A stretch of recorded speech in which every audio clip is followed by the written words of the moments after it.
I want to say that the issue of removal of fuel subsidy and fuel subsidy itself didn't just start now.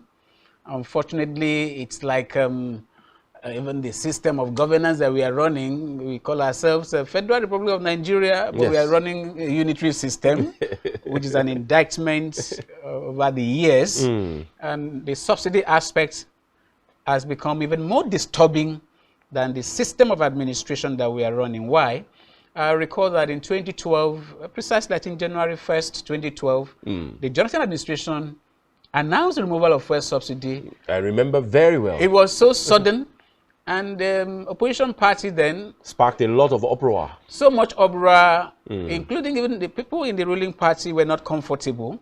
I am a patriot. It doesn't matter whatever party affiliation I may have. I face issues, and so I wasn't comfortable because it's not because Jonathan had put in place refineries that would make up for whatever shortfall, or so that we can import a little to make up for whatever shortfall from local production. There was nothing like that. So we were banking on still importation. But there were very clear pointers.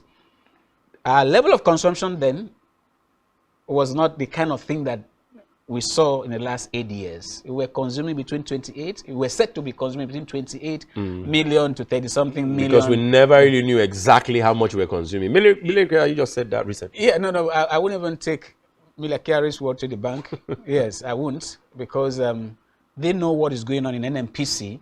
But going back in time, APC as opposition party then said repeatedly and loud enough that Nigeria cannot consume up to 28 or 30-something million liters. As at then. That we wouldn't be consuming. And there were issues too of the ones that they fly across the border.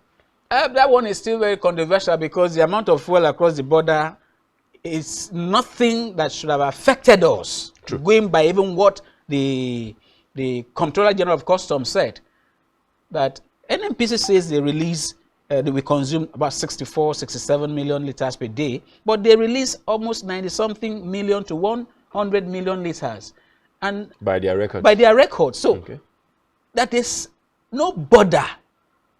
There is no record. There is no trace that we can have that excess, which would take almost 500 tankers with 70,000 capacity to ferry across borders. So there was something fundamentally wrong and false about the volume of fuel consumed outside crude stolen. We're not even going to that. We're talking about fuel now. So between Jonathan era of between 28 to 30-something million liters per day, to the last administration, Buhari's administration, looking at 64, 67 million liters.